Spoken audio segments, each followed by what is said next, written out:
係各網友喺早幾日我講過，有一條片講過呢個 Donald Trump 嗱，其實 Donald Trump 真係唔係好想打仗嘅人嚟，因為咧個軍方咧就已經俾咗幾個 option 佢咧係揀咗個殺傷力最少嘅方法，就係蟒蛇策略，希望咧就減少死傷嘅嚇。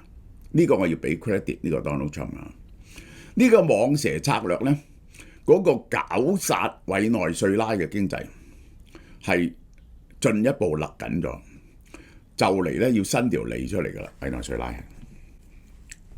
好啦，嗱個扭蛋嚇，一路我哋會做到呢一個係1月4號嚇，1月4號。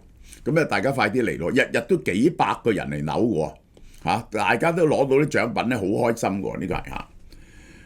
豪華獎品，今次係全部有獎。上次咧150個，嗱呢啲咧係入咗要向政府申請個牌嘅，嗰啲禮品係保護咗嘅。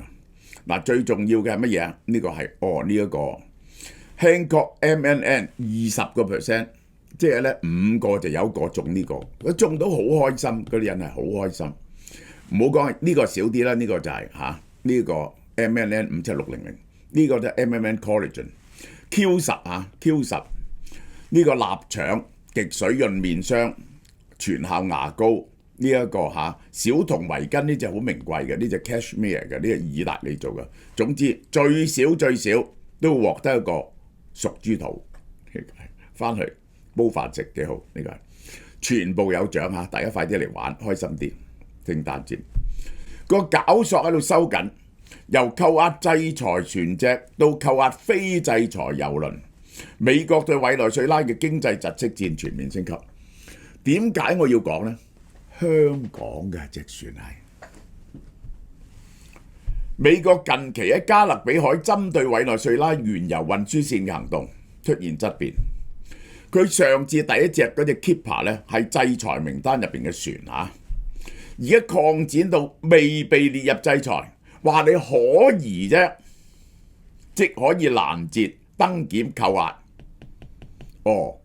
幾乎咧所有船都包括在內啦。咁就係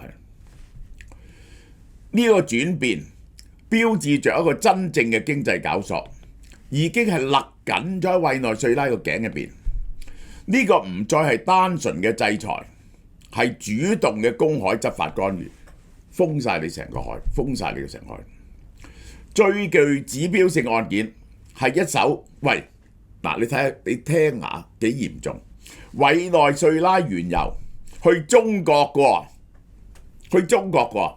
裝咗180萬桶油，60蚊一桶。假如係60蚊一桶嘅，呢個都係180萬桶，係億幾美金。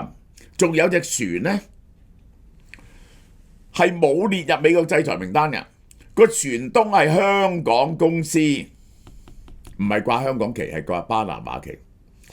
香港船東即係中國嘅，而家香港係中國嘅，隻船運去中國都俾佢扣咗隻船，會沒收咗你嘅船同啲油。中國嘅船都敢扣，仲有邊個唔敢扣啊？仲有邊個唔敢扣？俄羅斯冇船啊嘛，呢個係。喺公海操到今次用 Coastal Guard 登船控制，上次咧就係用直升機，應該海軍陸戰隊游繩落去控制，呢次咧就用 Coastal Guard。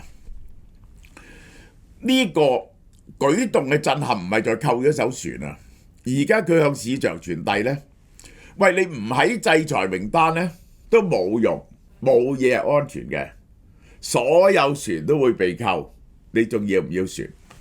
呢啲係20-30萬噸嘅 super tanker 嚟㗎，裝180萬桶油係好犀利嘅，隻船係好貴嘅。呢個係一旦呢個先例成立，任何國籍、任何船東、任何航線，只要話你呢幾樣嘢咧，就可以成為執法對象。你隻船可疑，係影子船隊暗中運油，規避制裁，咁咧。就係充公咗你嘅船，呢個都幾野蠻，而且係 total loss。Donald Trump 講嘅更嚴重嘅唔係扣押船舶同貨物，查驗之後，咪冇嘢咪放行咯，而係充公、拍賣、處置，實質上船東同貨主咧係完全損失嘅，損失幾億美金，2-3億美金。咁你仲敢唔敢做咧？我問你，呢個係公海執法嘅灰區法，喺國際法框架咧，個公海嗰時咧，你美國冇權執法噶嘛，嗰隻船係人哋國土嚟噶，咁係屬於掛旗嘅國家。但係第3個國家嗱，嗰隻船係巴拿馬嘅領土，呢就係巴拿馬船、巴拿馬旗，香港人擁有嘅。只要巴拿馬贊成咧，美國就可以登船咯，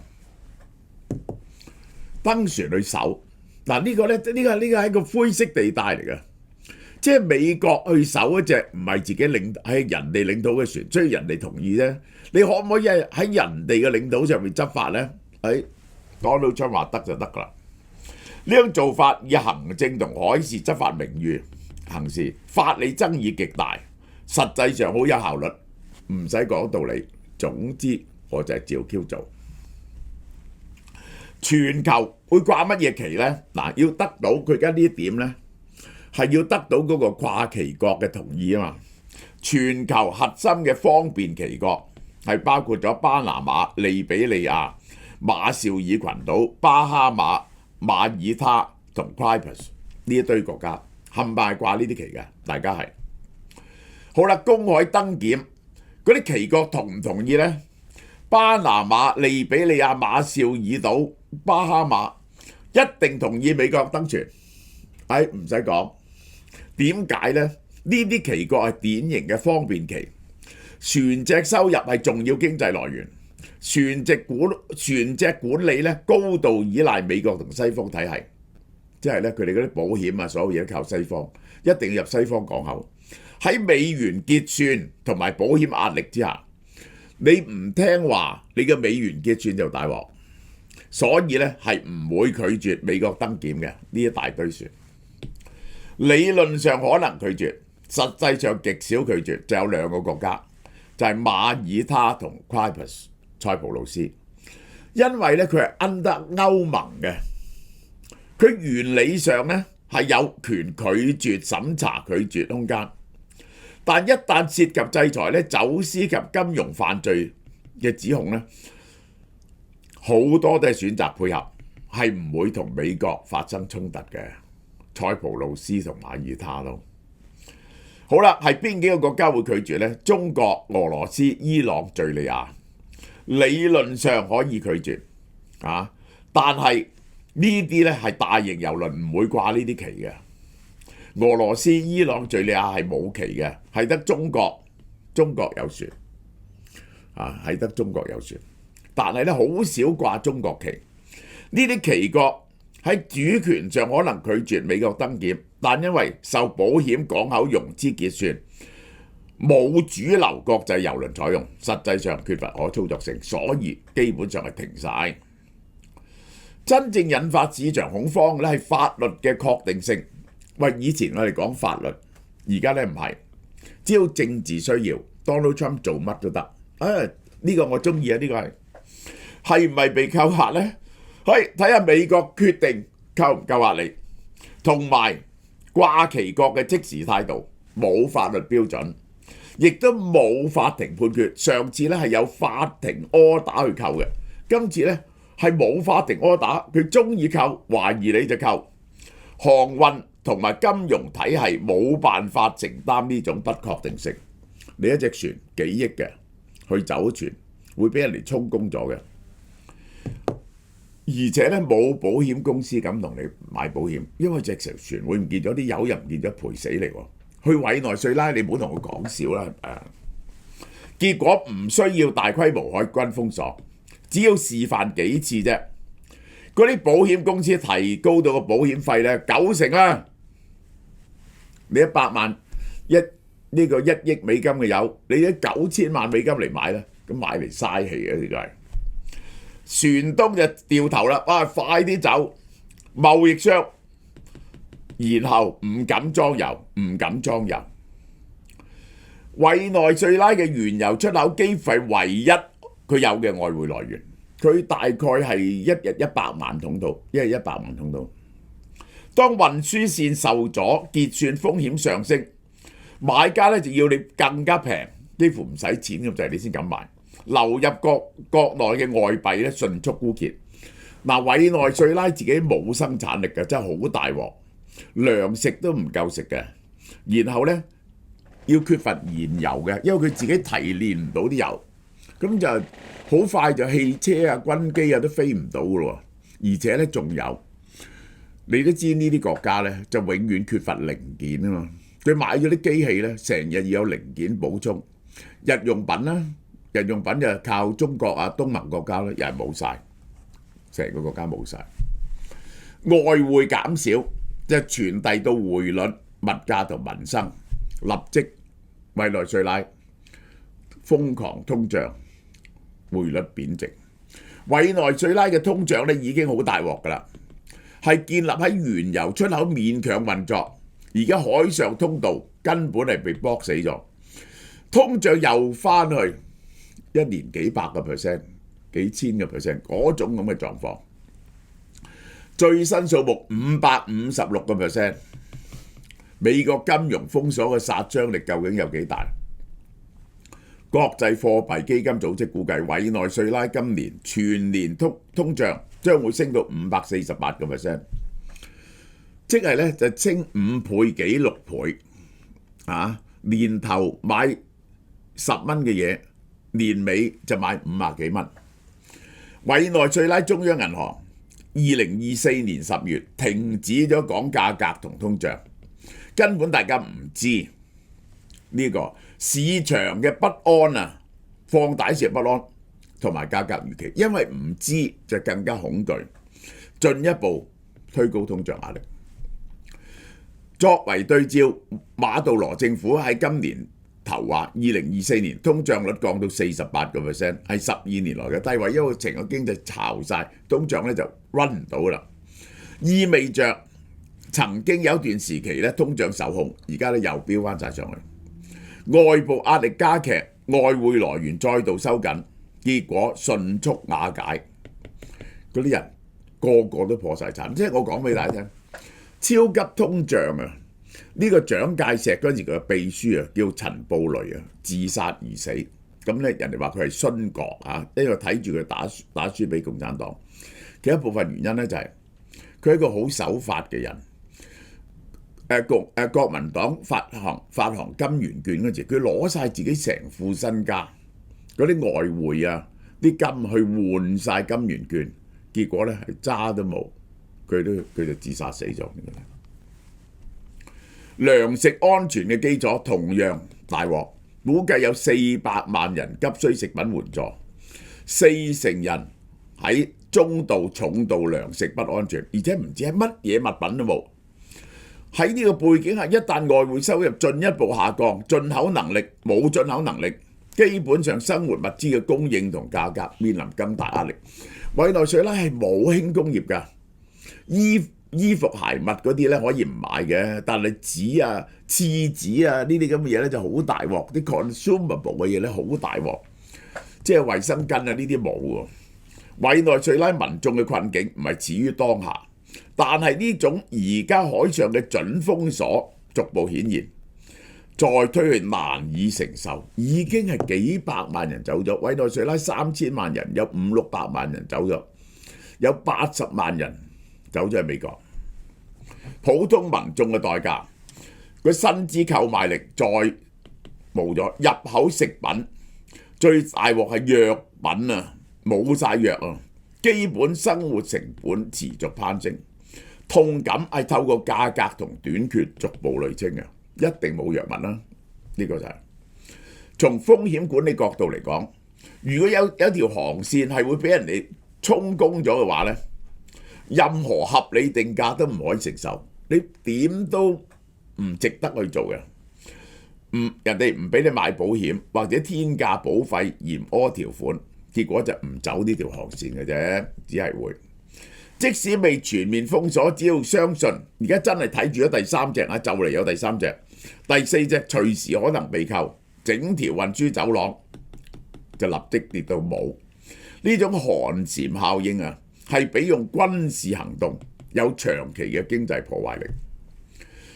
呢個最好笑嘅咧，呢個美國咁做咧，明明係唔啱國際法，但係只係得3個國家出嚟抗議嘅啫，即係中國有出下聲，就係咧嗰個玻利亞聯盟啊，3個國家就係古巴、呢個委內瑞拉同埋呢個洪都拉斯。除咗少數盟友同中國反對之外咧，更廣泛嘅國家選擇沉默。第一，馬杜羅政府，你嘅選舉係唔公平嘅，個個都話你上次選舉係作弊嘅，喂，好難贏到咁嘅國家。而且咧 ，Donald Trump 啊，唔同你講笑喎。如果你夠膽支持委內瑞拉啊，你見到巴西嗰啲係點樣搞嘅咧？巴西不過拉佢個前任總統啫嘛。Donald Trump 就加你100% 關稅喎，冇人可以承受得起呢樣嘢喎。沉默就係最好嘅生存選擇。而中國咧，只係咁口頭上加啲聲。俄羅斯因為俄烏戰爭要談判，要爭取 Donald Trump 嘅好感，驚惹禍上身，唔敢出聲。呢場行動嘅核心目的係一個分階段嘅壓力策略，先鏈斷咗你嘅外匯同現金流，等通脹同埋短缺物資變咗內部政治壓力。當然最先承受衝擊嘅永遠唔係政權高層，而係普通民眾啦。呢個就係呢個搞作最殘忍嘅地方。佢冇宣布封鎖你，亦都唔需要派軍隊去打你。只要市場相信風險真係存在，恐懼就會完成咗呢個任務。好啦，我話俾你聽，佢考慮點？佢就希望你內部發生變化，然後馬查多出咗嚟咧，一定號召啲人咧去推翻呢一個馬杜羅。咁你喺入邊嗰啲軍警啊、政府人員去到咁嘅情況之下，你係咪繼續攬住馬杜羅政權咧？因為咧嗰個情況係絕望嘅，馬杜羅政權咧有咩希望啊？你越揸落去越大鑊喎。呢個 Donald Trump 會等2-3個月，睇你有冇內變先。然後馬查多可能組織流亡政府，然後咧去鼓勵啲人上街。如果你咁鎮壓人民咧，嗰陣時佢就出嚟幫你斬首啦。咁你仲有冇人敢支持馬杜羅政府咧？馬杜羅咧就以為 Donald Trump 會迅速派軍隊入侵，咁咧就希望搞到個阿富汗嘅局面出嚟。咁其實呢個冇可能。首先呢個委內瑞拉人民咧就好想馬杜羅倒台，邊個支持呢個馬杜羅同美國打游擊戰咧？即係呢個係夏桀嗰陣時嗰啲人民講嘅，時日葛喪，如雨雨俱亡。佢幾時冇咗個日頭，我同你攬住死。真係呢個除咗少數嗰啲特權分子同埋嗰個執政黨嗰啲軍警之外，委內瑞拉邊有人支持馬杜羅？好啦，嗱，冬日至筍嘅聖誕節係有乜嘢咧？呢啲係唔白半價嘅。呢個健骨素餡，我好驚跌親嘅，真係呢個老人家跌親啊，有1/3死於跌親，要食健骨素。呢個腸道輕盈酵素呢隻嘢好好嘅，食咗之後幫助你消化，然後你食益生菌。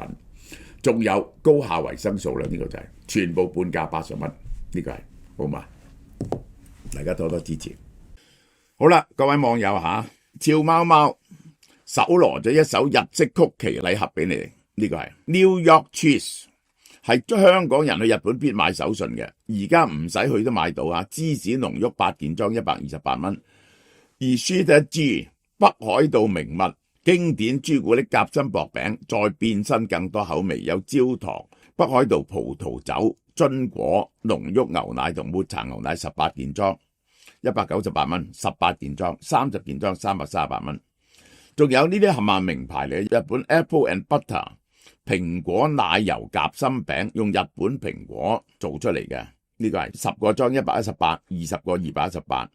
最後咧就有乳佐美煎餅，係日本山形縣嘅點心，係酥脆嘅黑糖煎餅，包住個小玩具，係包住個玩具喺入邊嘅。